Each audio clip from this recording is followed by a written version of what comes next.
हरियाणा के अरावली पहाड़ों में पुलिस को अभी अभी एक अज्ञात लाश की खबर मिली थी। रात बहुत हो चुकी थी और उस रात को और खौफनाक बनाने में मूसलाधार बारिश ने उसका साथ देना शुरू किया। ऐसी बारिश और बार बार आती भयंकर बिजली की आवाज कि अपने आप कानों पर हाथ चले जाए। लेकिन पुलिस का जो काम है वो न तो बारिश देखता है और न ही रात। और वे लोग उस जगह पहुंचे जहां पर वो लाश दिखी थी।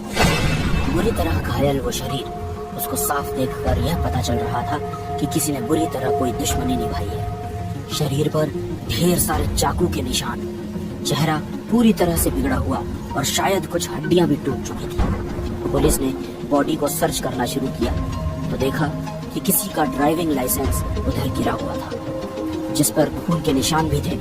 मालूम पड़ रहा था कि यही शख्स खूनी होगा। सुमित और अमन को हरियाणा से निकले हुए कुछ समय हो गया था। करीबन उन्होंने 400 किलोमीटर तक की दूरी तय कर ली थी। बाहर कड़ाके की सर्दी पड़ रही थी और पेट में चूहे दौड़ रहे थे। दोनों ने ढाबे पर रुककर अभी खाना ऑर्डर किया ही था कि तभी उनकी नजर गंदी हो चुकी गाड़ी पर गई। तभी सुमित ने ढाबे पर काम कर रहे एक छोटे से बच्चे से कहा, अरे छोटू, वो गाड़ी धो दे यार। गाड़ी धुलवाकर खाना खाकर दोनों ढाबे से बाहर निकलकर गाड़ी में बैठे ही थे कि तभी गाड़ी के बोनट पर एक उल्लू आकर बैठ गया और अपना सर घुमाकर विंडशील्ड से दोनों को घूरने लगा। सुमित ने विंडो नीचे करके हाथ बाहर निकाला और बोला, क्या बे उल्लू, जंगल का रास्ता भूलकर यहाँ आ गया? चल निकल यहाँ से, हट, चल हट। सुमित गाड़ी स्टार्ट करने ही वाला था कि तभी उसकी डिक्की से आवाज आई। सुमित ने डिक्की चेक की, डिक्की खुली पड़ी थी, इसलिए उसने इस बात के बारे में ज्यादा सोचा नहीं और गाड़ी स्टार्ट करके चल पड़ा। गाड़ी चलाकर ढाबे से करीबन 1 किलोमीटर ही आगे बढ़े होंगे कि तभी सुमित के कंधे पर हाथ रखकर कोई पीछे से बोला, जरा गाड़ी लेफ्ट में रोकना। अमन चिल्लाया, अबे गाड़ी क्यों रोकी? इतनी तेज ब्रेक कोई लगाता है क्या? सुमित ने जो कहा उसको सुनने की उम्मीद अमन को नहीं थी। भाई, किसी ने पीछे से मेरे कंधे पर हाथ रखकर गाड़ी साइड में लगाने के लिए कहा। हाँ, पीछे भूत बैठा है ना। चल हट, साइड में आ, मैं गाड़ी चलाऊंगा। रात की उतरी नहीं है तेरी अब तक लगता है। अमन ने सीट बदलकर गाड़ी ड्राइव करना शुरू किया। बाहर पड़ रही ठंड इतनी बढ़ रही थी कि अब वो उस सर्दी को अंदर भी महसूस कर पा रहे थे। और अमन ने गाड़ी का ब्लोअर ऑन कर दिया। अभी कुछ ही दूर गए होंगे कि इस बार अमन ने ब्रेक मारे। अब तुझे क्या हुआ बे? यार, किसी ने मुझे भी पीछे से कहा, जरा ब्लोअर मिडल में करना। सुनसान सड़क, घंघोर कोहरा और अगल बगल के जंगल से आती आवाजें उनकी इस सिचुएशन को और भी डरावनी बना रही थी। दोनों बात कर ही रहे थे कि गाड़ी की छत पर जोर से कुछ गिरने की आवाज आई।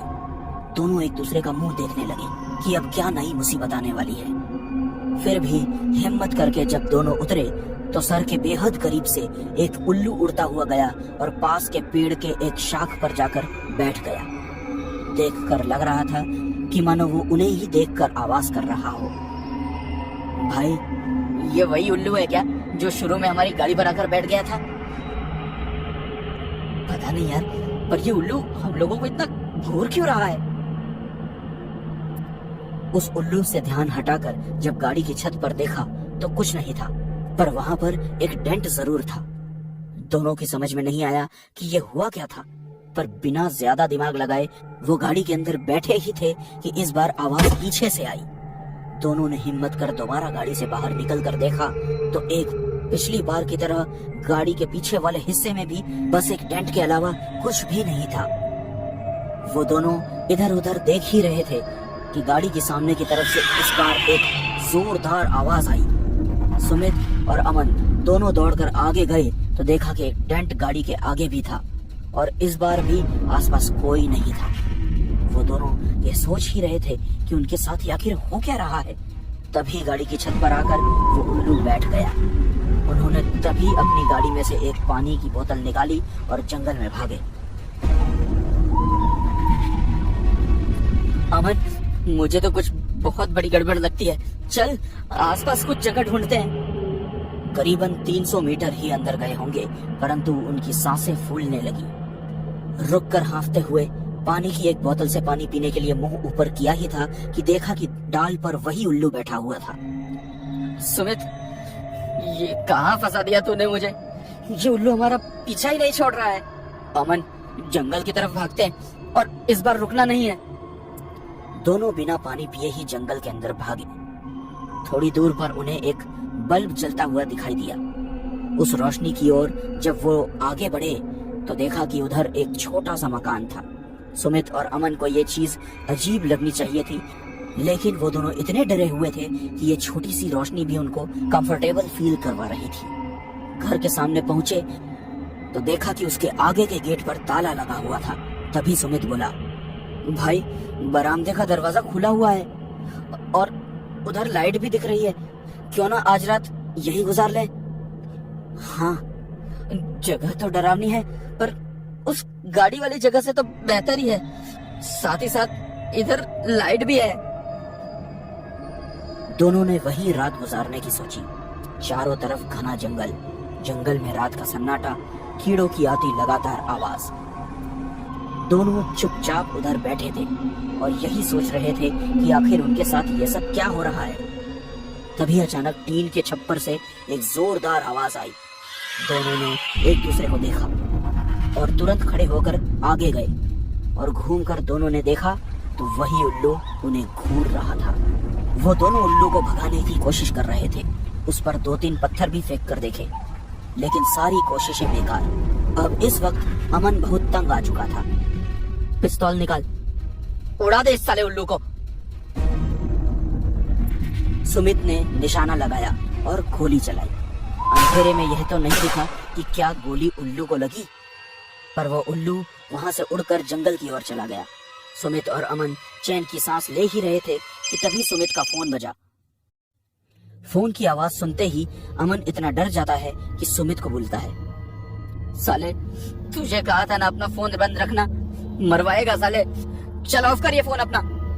सुमित ने तुरंत अपना फोन ऑफ किया। इतने में ही जो आवाजें उन्हें परेशान कर रही थी वो फिर से एक बार सुनाई दी। यहाँ रुके तो जानवर की मौत मारे जाएंगे, इससे अच्छा तो अपनी गाड़ी के ही पास जाते हैं।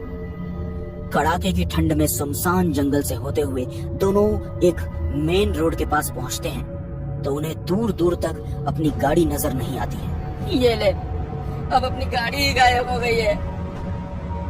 गाड़ी छोड़, उस ढाबे पर चलते हैं जो यहाँ से 1 किलोमीटर दूर है। दोनों ढाबे पर पहुंचे तो उनकी गाड़ी वहीं खड़ी थी और साथ ही पुलिस की जीप भी।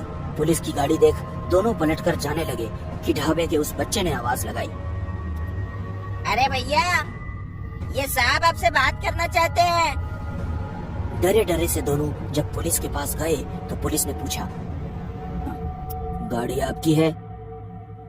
हाँ सर, हमारी ही है।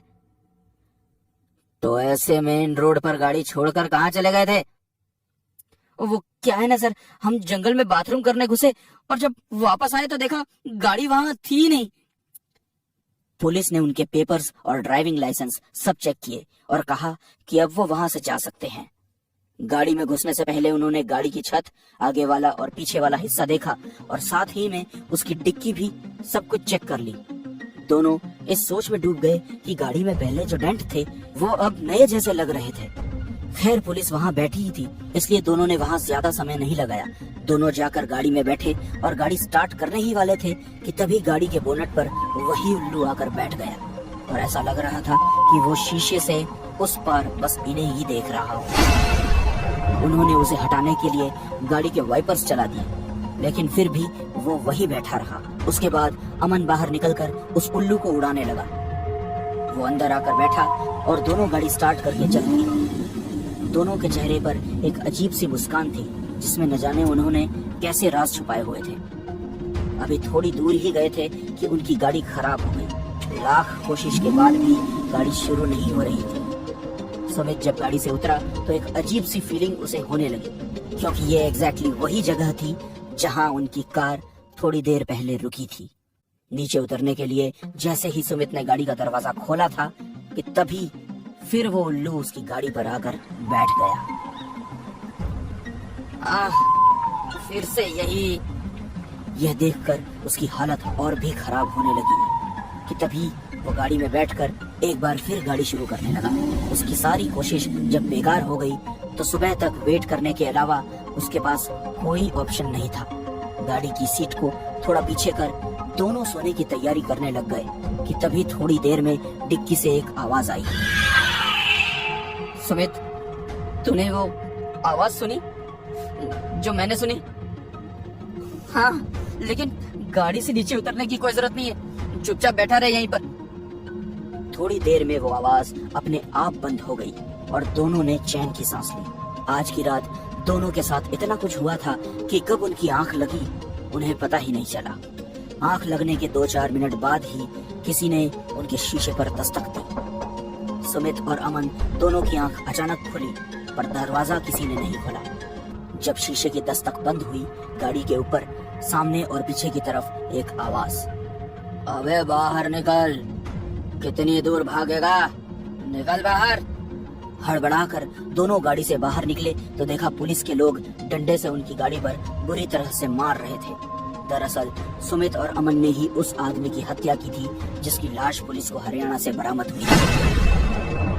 दोनों ने नशे की हालत में पहले उस आदमी को मिलने के लिए बुलाया और फिर उनका पैसा न लौटाने पर उसकी बेरहमी से हत्या कर दी।